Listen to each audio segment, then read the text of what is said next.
Mientras la industria de defensa británica se esforzaba durante años sobre los planos, un ingeniero común llamado Delisle hurgaba en la basura de su patio trasero, rellenaba latas de cacao con trapos viejos, creando una tecnología que más tarde permitiría a los comandos aniquilar guarniciones enteras sin emitir un solo sonido.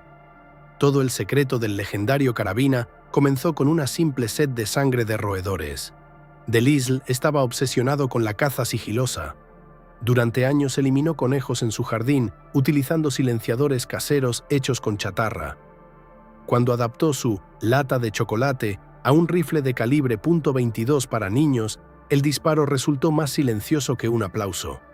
Para demostrar el poder de este invento a los militares, Delisle y el mayor Campbell subieron a un tejado en el centro de Londres y comenzaron a agujerear metódicamente el Támesis. Abajo, la vida bullía y las multitudes se movían, mientras justo sobre sus cabezas operaba una máquina de matar. Nadie siquiera giró la cabeza. Fue el triunfo de lo artesanal. Un solitario surgido de un desguace entregó un resultado que las fábricas no habían podido producir en décadas. Sin embargo, el genio de cocina casi arruina el proyecto al despegar. Tan pronto como los mandos militares exigieron cargar su silenciador con un potente cartucho de 9 milímetros, el rifle empezó a gritar como un loco. Para salvar el arma del desguace, Delisle tuvo que pactar con un calibre que adoraban los gánsteres estadounidenses. El primer prototipo de combate de Delisle chillaba tanto que los centinelas podrían haberlo oído incluso dormidos. El cartucho estándar del ejército convirtió el milagro silencioso en un ruidoso petardo, poniendo casi fin a la carrera del diseñador. El problema radicaba en la física, algo que a los militares no les importaba. El cartucho de 9 milímetros Parabellum del ejército salía del cañón más rápido que el sonido. En cuanto la bala superaba la barrera, se producía un chasquido seco, y ningún silenciador, incluso uno del tamaño de una pierna, podía ocultarlo. Delisle se desesperaba intentando asfixiar el calibre de 9 milímetros, pero las leyes de la naturaleza no se pueden sobornar. O silencio y una bala débil, o un disparo fuerte y poder de detención. Los comandos necesitaban ambas cosas a la vez. El proyecto estaba a punto de cancelarse cuando el ingeniero tuvo una revelación. No hay que luchar contra la velocidad, simplemente hay que usar un cartucho que sea perezoso por naturaleza. La solución llegó del otro lado del océano. Delisle comprendió que para convertir la carabina en el verdugo perfecto, debía utilizar el cartucho con el que los mafiosos estadounidenses reventaban los cerebros de sus rivales en los callejones de Chicago. Una pesada bala de 230 granos vuela hacia el objetivo lentamente, como una piedra lanzada por una mano experta, pero revienta el cerebro al primer impacto sin emitir ni un solo sonido innecesario. Era la elección ideal para un verdugo profesional, un cartucho que mata en silencio simplemente porque es demasiado perezoso para hacer ruido. William Delisle captó al instante el principal truco balístico. En lugar de gastar recursos intentando frenar una bala rápida, simplemente hay que tomar una que, de entrada, no tenga prisa por llegar. El calibre estadounidense .45, ACP, viejo favorito de los gánsteres de Chicago y de los marines de Estados Unidos, encajaba perfectamente con este propósito. Esta bala es subsónica, por derecho de nacimiento. No necesita romper la barrera del sonido con el estruendo de un avión a reacción, evitando así el característico chasquido que delata la posición. Sale del cañón con parsimonia, portando una energía cinética colosal capaz de detener instantáneamente incluso al oponente más robusto y cargado de adrenalina. Todo el secreto reside en la masa, un trozo macizo de plomo de casi 15 gramos que golpea a corta distancia con la precisión de un martillo de forja. Con la aparición de esta carabina, los comandos ya no tenían que elegir penosamente entre sigilo y poder de parada. Ahora podían perforar cascos y cráneos permaneciendo en la sombra absoluta. El arma se convirtió en una especie de jeringa silenciosa que administraba una inyección letal de plomo sin dramatismo innecesario. Pero para que esta fuerza destructiva no hiciera pedazos la frágil estructura, Delisle tuvo que recurrir a medidas extremas y crear un auténtico monstruo de Frankenstein. comenzó a saquear metódicamente los depósitos de armas británicos, recortando piezas de rifles y pistolas legendarias para ensamblar el híbrido más peculiar de la historia de las guerras mundiales. Observe esta carabina con atención. Aquí hay un cerrojo de un rifle británico defectuoso, un trozo de cañón de un Thompson estadounidense y un cargador de una pistola Colt. No está ante un producto de alta tecnología, sino ante el desguace de chatarra más caro y letal de la historia mundial. En la fábrica de Ford en Dagenham, las carabinas se ensamblaban literalmente con lo que se consideraba no apto para ser enviado al frente principal. William de Lisle no despreciaba nada, convirtiendo la producción en un arte del reciclaje.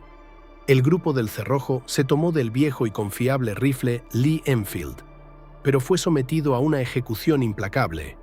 Se acortó casi 5 centímetros y se modificó artesanalmente el extractor para el cartucho de calibre 45 sin pestaña. El alojamiento del cargador se ampliaba con una simple lima para que el cargador de la legendaria Colt M1911 entrara, aunque fuera chirriando. Incluso la bola de la palanca del cerrojo se recubría con goma gruesa, y no por la comodidad del tirador, sino exclusivamente para que el comando no delatara su posición con un tintineo metálico al recargar en el silencio sepulcral de la noche. Fue un triunfo absoluto de la audacia ingenieril. De retales, excedentes y piezas defectuosas surgió una herramienta que funcionaba de manera mucho más silenciosa y precisa que cualquier análogo de fábrica de la época. Sin embargo, toda esta estructura de basura servía solo de montura para el diamante principal, un macizo tubo de acero en cuyo interior de Lisle construyó un auténtico laberinto para la muerte, obligando a los gases incandescentes de la pólvora a volverse literalmente locos. Dentro de la robusta carcasa de acero se ocultan 13 discos de duraluminio que transforman la violenta energía del disparo en un siseo apenas perceptible. No es simplemente un tubo al final del cañón, es el auténtico intestino de un monstruo mecánico en cuyos laberintos el sonido se asfixia y muere agónicamente.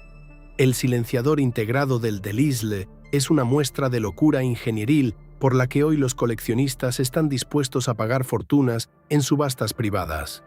El diseño consistía en una enorme cámara de expansión que ocupaba prácticamente la mitad de la longitud total del arma. En su interior, William de Lisle dispuso un complejo sistema de 13 deflectores, cada uno de ellos plegado filigranamente bajo un ángulo calculado con precisión quirúrgica. La idea era verdaderamente genial. Los gases incandescentes de la pólvora no solo se expulsaban al exterior, sino que se veían envueltos en una espiral frenética, golpeando repetidamente las paredes de los discos y perdiendo su energía de forma estrepitosa antes de abandonar la boca del cañón. El resultado para el tirador era un nivel de ruido cercano a los 85 decibelios, más silencioso que el silbido de una tetera hirviendo en el fogón de al lado. Sin destellos delatores en la noche, sin nubes de humo que revelaran la posición, sin estruendos aterradores. Solo un clic seco y casi imperceptible del mecanismo que se disolvía por completo en el ruido de fondo de la jungla o de la ciudad nocturna. Sin embargo, este sigilo extremo tuvo como precio una fiabilidad críticamente baja. La carabina resultó ser un psicópata tan caprichoso que, en el momento más dramático del combate, podía simplemente atragantarse con un cartucho, convirtiendo instantáneamente a un comando de élite en un objetivo indefenso y fácil. En el cine, el de Lisle es una herramienta de liquidación impecable que funciona como un reloj suizo. Pero en la cruda realidad, un soldado de fuerzas especiales podía morir simplemente porque su carabina se encasquilló a 5 metros del enemigo. Este genio silencioso tenía un carácter vergonzosamente malo y una tendencia a la traición en el momento más inoportuno. Todo este Frankenstein, ensamblado a toda prisa con retales de rifles de distintos sistemas, funcionaba al límite del fallo técnico. La principal maldición del de Lisle fue el sistema de alimentación. El cerrojo acortado del Enfield a menudo se negaba en redondo a introducir la ancha y pesada bala de calibre 45 en la recámara, y el extractor modificado artesanalmente escupía las vainas solo una de cada 2 veces, provocando bloqueos fatales. Imaginen la situación clásica. Un comando acecha durante horas a un centinela, espera el momento justo, aprieta el gatillo, se oye un clic seco y silencio. Pero no el silencio que él esperaba. El cerrojo se ha quedado bloqueado por completo, y en las manos del soldado solo queda un palo caro y absolutamente inútil. Fue precisamente debido a estas enfermedades infantiles, crónicas, que el contrato para una producción masiva real se canceló en cuanto bajó la intensidad de las operaciones encubiertas en la costa. Las unidades regulares no necesitaban un dispositivo caprichoso que requiriera mimos y limas. Necesitaban un martillo de acero infalible. Sin embargo, los pocos ejemplares que sí funcionaron correctamente sometieron a los nazis y japoneses a una auténtica sesión de exorcismo sangriento. Los soldados del eje caían en una paranoia absoluta cuando sus compañeros se desplomaban muertos sobre la tierra sin un solo sonido de disparo, como si hubieran sido fulminados por la propia muerte. Las tropas imperiales japonesas en las selvas de Birmania estaban sinceramente convencidas de que eran cazadas por demonios del bosque. Los soldados caían muertos en medio de una conversación, y sus compañeros, que estaban a un paso de ellos, no oían siquiera el silbido habitual de la bala. Solo el impacto aterrador y sordo del plomo pesado contra la carne humana. La carabina de Lisle se convirtió en el verdugo ideal para las limpiezas nocturnas, transformándose en una pesadilla real en la maleza asfixiante del sudeste asiático y en los densos bosques de la Francia ocupada.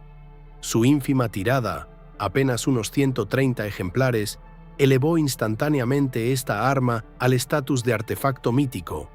Los comandos británicos la utilizaban para las misiones más quirúrgicas y sucias, la eliminación selectiva de oficiales de alto rango, la neutralización de centinelas en estaciones de radio estratégicas y la aniquilación silenciosa de puestos antes del asalto principal. Su diseño permitía operar prácticamente a quemarropa, mientras el tirador permanecía absolutamente invisible para el enemigo. Los archivos registran casos en los que grupos de sabotaje aniquilaron metódicamente patrullas enteras, y ninguno de los soldados enemigos llegó a comprender siquiera de qué lado venía la muerte. El de Lisle no era solo un instrumento de terror físico, sino psicológico. El miedo viscoso y paralizante ante un enemigo silencioso quebraba la psique de combatientes curtidos con mucha más eficacia que el bombardeo de artillería más denso. Pero hoy, esta leyenda se ha convertido en una pieza de exposición fabulosamente cara, perseguida por los coleccionistas más ricos del planeta. ¿Por qué una réplica moderna de este arma casera de garaje cuesta tanto como un coche importado recién salido del concesionario? ¿Pagar $6.500 por un cañón que suena como una carabina de aire comprimido infantil? Estadounidenses emprendedores han convertido el viejo secreto británico en un negocio de élite para aquellos que ansían poseer un estatus silencioso en su armero. La compañía US Armament razonó acertadamente que la nostalgia por las liquidaciones selectivas es un producto excelente. Recrearon el de Lisle desde cero, aplicando aleaciones modernas y mecanizado de alta precisión, pero conservando cuidadosamente ese diseño deliberadamente cutre de la época de la Segunda Guerra Mundial. Esta arma es una paradoja total. Es pesada, más de 4 kilogramos, fabulosamente cara y absolutamente inútil para la caza seria o la defensa personal real. Se compra por una sola sensación: ese clic seco, casi fantasmal, que hace 80 años significaba la muerte instantánea para los centinelas del Tercer Reich. Para encajar en sus leyes, a veces idiotas, y ahorrar a los compradores impuestos adicionales por arma de cañón corto, los estadounidenses soldaron permanentemente el cañón al cuerpo masivo del silenciador integrado. Ahora es un fetiche caro para entusiastas adinerados de la historia que, a diferencia del original auténtico, al menos no se encasquilla cada 3 disparos. Pero mientras los coleccionistas presumen de réplicas brillantes, el mismísimo original auténtico, con el que comenzó toda esta epopeya silenciosa, se convirtió en el protagonista del robo más vergonzoso en la historia de los museos británicos. He aquí un ejemplo del más puro absurdo británico. La primerísima carabina de Lisle, ensamblada por las propias manos del constructor y entregada como regalo al Estado, simplemente se esfumó del principal museo militar del país. La seguridad, los sistemas de vigilancia electrónica y los protocolos de almacenamiento más estrictos resultaron absolutamente impotentes frente a la banal negligencia burocrática. En el ocaso de su vida, William Delisle decidió realizar un gesto noble y hermoso. Donó el inestimable prototipo número 1 al Museo Nacional del Ejército en Londres. No era solo una pieza de armamento, sino un auténtico santuario. El mismo ejemplar con el que el inventor realizó en su día sus audaces disparos de prueba directamente sobre la superficie del Támesis, ante las narices de los funcionarios del ministerio. Sin embargo, resultó que los oficinistas de los museos británicos pueden ser mucho más peligrosos que las balas nazis. Se las arreglaron para simplemente perder una pieza única en las profundidades de sus almacenes. La rareza, cuyo valor en el mercado negro superaría hoy fácilmente los cientos de miles de libras esterlinas, desapareció sin dejar rastro. Nadie sabe todavía si sigue acumulando polvo en una caja anónima bajo una montaña de capotes viejos o si hace tiempo que adorna una colección privada en el búnker subterráneo de algún multimillonario anónimo. La carabina más silenciosa de la historia de la humanidad se marchó a la inglesa, sin emitir sonido, sin dejar rastro y sin dar esperanzas de retorno. El legado del genio que regaló la invisibilidad a los servicios especiales británicos fue desperdiciado de forma mediocre por simples funcionarios. Mientras los historiadores se tiran de los pelos de rabia, a los aficionados a las armas rusos les surge una pregunta muy concreta. ¿Existe algún método legal para poner esta pieza de historia en su caja fuerte sin temer una visita repentina de las fuerzas especiales a las 3 de la mañana? Sueña con tener en su armero una leyenda viva que chasquea más flojo que sus propios dedos. En Rusia, intentar transformarse en un comando silencioso es caminar sobre hielo delgado. Sin conocer los matices de nuestra severa y a veces paradójica legislación, el camino hacia ese sueño puede terminar no en el campo de tiro, sino en la cárcel. Desde el punto de vista del marco legal ruso, la carabina Delisle original no es solo una antigüedad, sino una auténtica mina jurídica de acción retardada. La letra de la ley prohíbe expresamente la instalación de silenciadores, dispositivos de disparo silencioso en armas civiles. Sin embargo, aquí reside una zona gris, sistemas integrados que, en los documentos, figuran como moderadores de sonido, simuladores, o elementos no desmontables de la estructura del cañón que reducen la presión sonora a un nivel seguro. Cualquier intento de importar una réplica estadounidense auténtica de $6.500 está condenado al fracaso. La aduana y los organismos de certificación devolverán el paquete más rápido de lo que usted tarde en sacar su pasaporte. El único camino realista para un entusiasta es buscar maestros licenciados nacionales que creen carabinas civiles basadas en la Delisle, utilizando plataformas VP u otras disponibles. Pero sea extremadamente cauteloso. Cualquier intento de ajustar el diseño para que alcance las características del original le retira automáticamente el estatus de coleccionista y le sitúa en la categoría de investigado en un caso penal por fabricación de medios técnicos especiales. En la realidad rusa, el silencio es un bien de élite y a veces su precio no se mide en rublos, sino en años de libertad. Pero vale la pena el riesgo para la reputación si toda el aura de esta carabina no es más que un mito magistralmente inflado, cultivado con esmero en las páginas de viejos periódicos y en la imaginación de historiadores románticos. Delisle no ganó la Segunda Guerra Mundial en solitario, hizo algo mucho más sofisticado. Obligó a los enemigos de la corona a temer al silencio mismo. Su carabina demostró claramente que para entrar para siempre en los anales de la historia militar no es necesario fabricar millones de unidades de armamento. Basta con un centenar de fantasmas que se aparezcan al enemigo en sus pesadillas, convirtiendo cada crujido de las hojas en el presagio de un final inevitable. La historia de la carabina Delisle no es un informe aburrido con cifras secas de especificaciones técnicas, sino un verdadero himno a la audacia de la ingeniería y al triunfo del genio artesanal. Un arma nacida en un garaje y ensamblada literalmente sobre la rodilla a partir de restos de cañones de ametralladoras y latas vacías de cacao, se convirtió en el símbolo absoluto de una época. Fue un tiempo en el que un solo hombre, con una mente clara y manos hábiles, podía cambiar radicalmente las reglas del gran juego.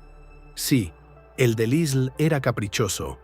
Sí, sus mecanismos a veces se encasquillaban y los ejemplares únicos más tarde se perdían mediocremente en los polvorientos almacenes de los museos o terminaban en colecciones privadas sin inventariar. Pero incluso 8 décadas después, la sola mención de este nombre provoca un estremecimiento sagrado en cualquiera que sepa de qué va el arte de la eliminación silenciosa. El proyecto de Delisle se convirtió en la paradoja más ruidosa de la industria británica, siendo en esencia un fracaso de producción debido a su falta de tecnología. Resultó ser su triunfo más silencioso e indiscutible. Los cañones ruidosos crean titulares espectaculares en los periódicos, pero son precisamente las armas silenciosas las que forjan la verdadera historia tras bambalinas de los grandes acontecimientos. En cuanto a aquel legendario prototipo número 1, es muy probable que todavía esté esperando su momento, oculto en las sombras de algún archivo privado olvidado. Después de todo, si este silenciador de acero nos enseñó algo importante, es la simple verdad. La amenaza más mortífera es aquella que no eres capaz ni de ver ni de oír hasta el último instante.